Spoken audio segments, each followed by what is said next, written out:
ஸ்டாலின் கொள்ளையடித்த பணத்தை அங்கங்கே ஒவ்வொரு இடத்துலையும் முதலீடு பண்ணிட்டு வெற்றிகரமாக லண்டனிலிருந்து திரும்பி வந்து விட்டார். லண்டன்லேருந்து திரும்பி வர்றதுல என்ன அதிசயம்? லண்டன்லேருந்து ஒரு ஃப்ளைட் வருது, ஃப்ளைட்டில் இறங்கி அவர் பாட்டுக்கு இது ஏறி வீட்டிலேருந்து கார் வரப்போகுது, கார் ஏறி வந்துட வேண்டியது தானே. இதில் என்ன பந்தா இருக்குது? நாட்டுக்கு தியாகம் பண்ணுறதுக்காக லண்டனுக்கு போனீங்களா? கொள்ளையடித்த பணத்தை கொண்டு போய் முதலீடு பண்ணுறதுக்காக லண்டன் போயிட்டு அவர் என்ன, அவங்க அப்பா புத்தி இப்படியே தான். அவங்க அப்பா என்ன பண்ணுவார், வெளிநாடு போயிட்டு வந்துட்டால் மாவட்ட செயலாளர் கூட்டத்தை கூட்டிடணும், அப்படி வந்து இறங்குவார். அப்படி திரும்பி பார்ப்பார், கூட்டம் நிற்கணும், கருணாநிதி வாழ்க கருணாநிதி வாழ்கன்னு கட்டணும், வெடி போடணும், இதெல்லாம் பண்ணினா தான் மாவட்ட செயலாளர் நிற்பான். எந்த காலத்திலையும் எந்த முதலமைச்சரும் செய்யாததை முத செய்தவர் கருணாநிதி. அந்த கருணாநிதி செய்த இதை வந்துக்கிட்டு அப்படியே அவங்க பசங்கள்லாம் பண்ணிக்கிட்டு இருக்காங்க. ஒரே ஒரு வித்தியாசம், கருணாநிதி உள்ளூர்லேயே வட்டிக்கு கொடுப்பாரு. சில ஜவுளி கம்பெனிகள்லாம் இருக்குது, 2 வட்டிக்கு கொடுப்பாங்க உள்ளூரில். அதேனா இது எப்படின்னு கேட்டிங்கன்னா, ஸ்டாலினும் உதயநிதியும் வெளிநாடுகளில் வட்டிக்கு கொடுத்து வெளிநாட்டில் முதலீடு பண்ணுறாங்க, அவ்வளோதான் வித்தியாசம். மற்றபடி இதெல்லாம் சேம். வரும்போது குதிக்கிறது, விசில் அடிக்கிறது, என்னையா பெரிய தியாகத்தை பண்ணிவிட்டு கிழிச்சிட்டு வரீங்க.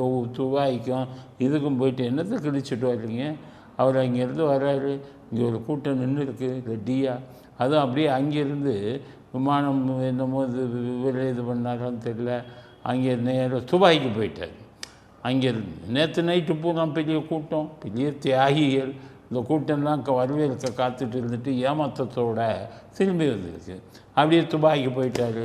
இந்த சாயங்காலம் வந்து விட்டதாக கேள்வி. சனியை பிடிச்சாங்க, வந்தால் என்ன வரலைன்னா என்ன, என்னத்தை சம்பாதிச்சுட்டா வர, சம்பாதிச்ச பணத்தை பூரா இங்கே வந்து முதலீடு பண்ணிட்டு வரீங்க. அதனால் வந்துட்டார் வெற்றிகரமாக. டெல்லி இதிலிருந்து லண்டன்லேருந்து இங்கே வந்துட்டார். என்னென்னு கேட்டிங்கன்னா, மகனும் அவர் துபாய் கதையெல்லாம் முடிச்சுட்டு அவர் வருவார் அப்படின்ட்டு.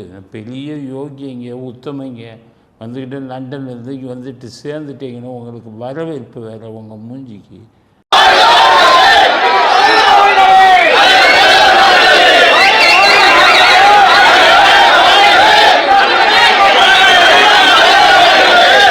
என்ன பெரிய தியாகம் செஞ்சுட்டா வந்தீங்க. எம்ஜிஆர் அமெரிக்காவிலேருந்து வந்தார்னா சிகிச்சை செஞ்சார், அவர் பிழைக்க மாட்டார்னு சொன்னாங்க 84. ஆனால் அவர் பிழைத்து வந்தார். 10 லட்சம் பேர் கூடனா ஏர்போர்ட்டில். ஏன் கூடனா அவர் செத்துருவார் அப்படின்னு சொன்னாங்க. எதிர்பாராமல் பிழைத்து கொண்டு வெளியில் வந்தார். சக்கரை நாக்காண்டில் வருவாருன்னு சொன்னாங்க. கருணாநிதி ஐஸ் பெட்டியில் வச்சுருக்காங்கன்னு சொன்னார். அவர் சக்கரை நாக்காண்டிலும் வரல, இதுவும் வரல. கையும் காலம் நல்ல இதோடு வந்தார். கூட்டம் கூடிச்சு. அந்த இது அதுவும் இது ஒன்றா, லண்டனுக்கு போய் ஊராம் பணத்தை கொள்ளையடித்த பணத்தை முதலீடு பண்ணிட்டு வர்றதும் இதுவும் ஒன்றா. உங்களுக்கெல்லாம் எதுக்கே வரவேற்பு அப்படிங்கிறது தான் முதல் கட்ட கருத்து. வந்த ஒன்றா ஆரம்பிச்சிட்டாரு. விளாத்திக்குளம் அப்படின்னு ஒரு ஊர், அந்த ஊரில் எம்எல்ஏவான் இதில் மணிகண்டன் அவர் பேர். எம்எல்ஏ பேசுகிற மாதிரியா பேசுகிறீங்க? எதிர்கட்சியில் முதலமைச்சராக இருக்காரு, கையை உடிப்பேன் காலை உடிப்பேன்னு பேசலாமா? முதல்ல இந்த வீடியோ பாரு. மானங்கட்ட தமிழ்நாட்டினுடைய முதலமைச்சர் உன்னை சட்டமன்றத்துக்குள்ள வச்சு பாத்துக்கிறோம்டா. நாங்க என்ன கோமாளி பையில நினைச்சுக்கிட்டு இருக்கிற, சட்டமன்றத்தை பூட்டுவானா? பூட்டினா உனக்கு எலும்பு இருக்காது, உடைச்சிட்டு தான் உன்னை இப்படி அனுப்பி விடுவானா. பூட்டி பாரு சட்டமன்றத்தை. இந்த வீடியோவில் சட்டசபைக்கு வந்து கையையும் உடைப்பேன் காலையும் உடைப்பேங்கிறான் அந்த எம்எல்ஏ. இப்படியா பேசுகிறது ஒரு எம்எல்ஏ? கையையும் காலையும் உடைக்க சொல்லுங்கள் நேரடியாக. யாரையாச்சும் ஒரு ஆளை நான் அனுப்புகிறேன், உனக்கு கை காலை உடைக்கிற அளவுக்கு தெம்பு இருக்கா? சும்மா மேடையில் இது கிடச்சிச்சுன்னு சொல்லி, மைக்கு கிடச்சின்னு சொல்லி கையையும் காலையும் உடித்து விடுவேன்னதில்லை. நாங்கள் பிடிச்சி உள்ளே போட்டாங்க அந்த மணிகண்டனை. கைது செய்கிறாங்கங்கிறாரு. கைது செய்யாமல் என்ன பண்ணுவாங்க? கையங்காலம் ஓடிப்பேன்னா வயலன்ஸை தூண்டுறீங்கன்னு தானே அர்த்தம், வன்முறையை தூண்டுறீங்கன்னு தானே அர்த்தம். இதில் குதிக்கிறாரு, வந்த உடனே அறிக்கை விடுறாரு, உதயநிதி ஒரு அறிக்கை விடுறாரு, ஸ்டாலின் ஒரு அறிக்கை விடுறாரு. இவங்க 2 பேர்த்துக்கு இந்த குடும்ப அம்மா ஒன்று இருக்குல்ல கனிமொழி, அந்த அம்மா ஒரு அறிக்கை விடுது. பேசுகிறவங்கள பூரா குண்டூர் சட்டத்தில் அடித்து கொடுமையை செஞ்சவங்க நீங்கள். ஒரிஜினலாக நல்லபடியாக பேசணுன்னே ஜெயிலுக்கு தரலைங்க நீங்கள். இப்போ நான் கையை ஒடிப்பேன் காலை ஒடிப்பேன்னு வன்முறையை தோன்ற மாதிரி பேசுனா ஜெயிலில் அடைக்காமல் என்ன பண்ணுவாங்க? நாங்கள்லாம் என்ன பேசணும்? வன்முறையை தோன்ற மாதிரியாக பேசணும். எங்களை ஜெயிலில் அடிச்சிங்கல்ல பாவிங்க. அப்படி எதுக்கு வெக்கம் இல்லாமல் இது இல்லாமல் அண்ணன் தங்கச்சி மகன் எல்லா பேரும் 3 பேரும் ஒன்றா சேர்ந்துக்கிட்டு சாத்தானி ஆட்சி நடக்கிறதுங்கிறாரு. இவர் பெரிய யோகியர் மாதிரி. என்ன சாத்தானி ஆட்சி நடக்குது? நீ கை காலை உடிப்பம்ப பிட்டுட்டு பேசாமல் இருப்பாங்களா? அப்படிங்கிறது தான் இருந்தது. நீங்கள் இந்த மாதிரி பேசுனீங்கன்னா அடிக்க தான் செய்வாங்க, கைது பண்ணி தான் போடுவாங்க.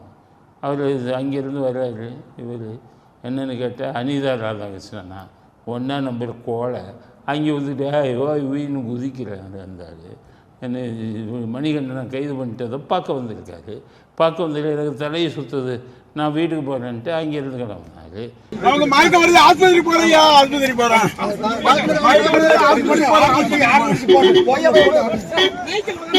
இல்லைன்னா அவரையும் பிடிச்சி உள்ளே போட்டுருப்பாங்க, நம்மளை பிடிச்சி உள்ளே போட்டுருவாங்கன்னு போகிறாரு. போனாலும் சும்மா இருக்க வேண்டியதானே? அதிமுகவை யாராலும் அசைக்க முடியாது. அதிமுக விட்டு உன்னை அடித்து துரத்துனாங்க. ஜெயலலிதா தான் உங்களை அடித்து துரத்தினார். இங்கே இருந்தது ஜெயலலிதா இருக்கும்போது கையை கட்டிக்கிட்டு காலில் விழுந்தாலும் நீங்கள். இப்போ வந்துட்டு அதிமுக தொண்டர்கள் இருக்கும்போது எங்களை ஒரு அதிமுக தொண்டை இப்போ அடிப்பான் உங்களெல்லாம். அதிமுக தொண்டை இன்றைக்கி தான் தெரியுது. அதிமுக தொண்டனுக்கு வெக்கம் இல்லாமல் திமுக பக்கம் சேர்ந்துக்கிட்டு திமுக கட்சியில் சேர்ந்துட்டு அதிமுக தொண்டை எங்களை பாதுகாப்பான். அதிமுகவை யாராலும் உடைக்க முடியாதுன்னு பேசினா நீ இருப்பது அதிமுகவா திமுகவா? அனிதா ராதாகிருஷ்ணன் தான் கேட்குறேன். திமுகவில் இருந்துக்கிட்டு கட்சியில் பதவி வாங்கிட்டு மந்திரி பதவி வாங்கிட்டு கோடிக்கணக்கில் கொள்ளையடிச்சிட்டு இன்றைக்கி மாட்டிக்கிட்டோன்னு அதிமுக தொண்டன் காப்பாற்றுவானா? போய் ஸ்டாலின் காப்பாற்றுவான்னு சொல்லியா? இல்லை திமுக தொண்டன் காப்பாற்றுவான்னு சொல்லு. இருக்கிறது எந்த கட்சிங்கிறது மறந்து போச்சா? எதுக்கு அதிமுகவுக்கார அந்த எடப்பாடி ஒரு ஆள் இருக்கார கூட்டிகிட்டு போக திமுக இல்லைன்னா அந்த சப்போர்ட் பண்ணுறதுக்கு அந்த தைரியத்தில் பேசுகிறீங்களா? அதிமுக தொண்டனை பற்றி தொண்டன் அப்படின்னு பேசாத. தொண்டன் அடிப்பான் அவங்கள. எதனால் அடிப்பான்னு அவனுக்கே தெரியும். அதனால் அதிமுக விட்டு ஓடின ஆடு தானே நீங்கள் தான் டிஎம்கேல. அதனால் மணிகண்டனுங்கிற எம்எல்ஏவை கைது பண்ணதில் தப்பு இல்லை, அரெஸ்ட் பண்ணணும். கையை ஒடிப்பான் காலை ஒடிப்பானா உன்னை விட்டு வைப்பாங்களா? இதில் கனிமொழி அம்மா பாருங்கள் இந்த மாதிரிலாம் கைது செய்கிறாங்க. உங்கள் அண்ணன் கைது பண்ணும்போது அப்போ மட்டும் நல்லா இருந்ததா? அப்போ பேச வேண்டியதானே? அதனால் இப்போ அவர் மணிகண்டன் 100 கதை சொல்கிறார். எம்எல்ஏக்களை கைது செய்கிறார், அவர் சபாநாயகர் அனுமதி இல்லாமல் எப்படி கைது செய்கிறார் அப்படின்னு சட்ட பிரச்சனை கிளப்பிட்டார். சபாநாயகரா எம்எல்ஏக்களாக இருக்கீங்க, இங்கே ஒன்றுமே தெரியலை. எம்எல்ஏ ரூலும் தெரியல, இதுவும் தெரியல. எம்எல்ஏவாக இருந்தால் கைது பண்ணக்கூடாதுன்னு யாரும் சட்டம் இல்லை. சபாநாயகர் அனுமதி வாங்கணும்னு சட்டம் இல்லை. எம்எல்ஏ எப்படின்னா சட்டசபை வளாகத்துக்குள்ளே ஏதாச்சும் சண்டை நடந்து கைது பண்ண போனால் சட்டசபை சபாநாயகர் அனுமதியோடு வாங்கணும். நீ குற்ற வழக்குகளுக்கு எக்ஸம்ஷன். குற்ற வழக்குகளுக்கு யார்கிட்டையும் அனுமதி வாங்க வேண்டியதில்லை. நீ ஒரு கொலை பண்ணிவிட்டு செய்து போய் கண்ட்ரோல் பண்ணி விட்டுடுவாங்களே. அதனால் குற்ற வழக்குகளுக்கு அந்த இம்யூனிட்டி அப்படிங்கிறது எம்எல்ஏக்களுக்கு இல்லை. அதை புரிஞ்சுக்கங்க. முதல்ல மணிகண்டன் ஜனாதிபதி சபாநாயகர் அனுமதி வாங்கணுன்னு எனக்கு தெரியாது. அவங்கெல்லாம் எல்லாத்தையும் பார்த்துட்டு தான் சபாநாயகர் அனுமதி வாங்கலை, ஒன்றும் வாங்கலை. உங்களில் என்ன போட்டிருக்காங்க? சட்டம் ஒழுங்கு சம்மந்தப்பட்டமான வழக்குகளை போட்டிருக்காங்க. கொலை பண்ணுவேன், வெட்டுவேன், குத்துவேன்னா எப்படி பண்ணுவாங்க? இதுக்கிடையில் இன்னொன்று சொல்கிறேன் உங்களுக்கு. இவர் இந்த திருட்டு கூட்டம் விஜய் அவர்களால் இந்த திருட்டு கூட்டத்தால் விஜய் அவர்கள் உயிருக்கு ஆபத்து வரக்கூடிய சூழ்நிலை நிலவி கொண்டிருக்கிறது. அது மாதிரி ஒரு செய்தி வந்திருக்கு. இந்த திருட்டு கூட்டம் என்ன வேணாலும் பண்ணுவான். இவன் அண்ணாதுரையை கொண்டதுலேருந்து இதில் அண்ணாதுரை இவன் தான் கொண்டான்னு அப்போவே சொன்னாங்க. இவர்கள் தான் கொண்டார்கள். அண்ணாதுரை புற்றுநோய் வந்திருந்தார்.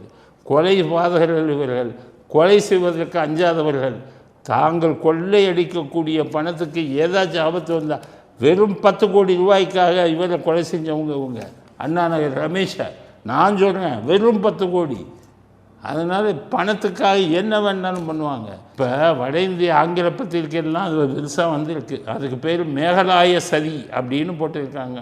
மேகலாய சதினா ஒவ்வொரு எம்எல்ஏக்கும் 35 கோடி ஒதுக்கியிருக்கானா. ஆக 107 எம்எல்ஏன்னா 103 எம்எல்ஏ இன்ட்டு 35 போடுங்க, கிட்டத்தட்ட 4000 கோடி வரும். 4000 கோடியை ரெடியாக வச்சுக்கிட்டு இருக்க இந்த திருட்டு கூட்டம் மேகலாய சதி. அதாவது ஆட்சியை கவுத்திட்டு அந்த 100 எம்எல்ஏக்களை விலைக்கு வாங்கி அந்த 100 எம்எல்ஏக்கள் ஆதரவோடு இவன் ஆட்சி அமைச்சு மறுபடியும் கொள்ளையடிக்கணுங்கிறது தான் இவன் எண்ணம். அந்த எண்ணம் இப்போ வெளி மாநில பத்திரிகைகள் பூரா அப்போ போட்டுக்கிட்டு இருக்கான். மேகலாய சதின்னு அதுக்கு பேரை போட்டு, எதுக்கு மேகலாய சதின்னு வந்தது அப்படிங்கிறது, அந்த தலைப்பு வந்ததுங்கிறது தெரியலை. அதனால் 35 கோடி ஒரு எம்எல்ஏக்கு ஊரை கொள்ளையடித்து லண்டன்லேயும் இதுலேயும் கோடி கோடியாக பணத்தை வச்சுருக்கிறதுனால ஆளை கொலை பண்ணுறதுக்கு இந்த அஞ்சாத கூட்டம் இந்த கூட்டம். அதனால தான் மிகப்பெரிய அளவில் சதி திட்டம் தீட்டிக்கிட்டு இருக்குங்கிறது.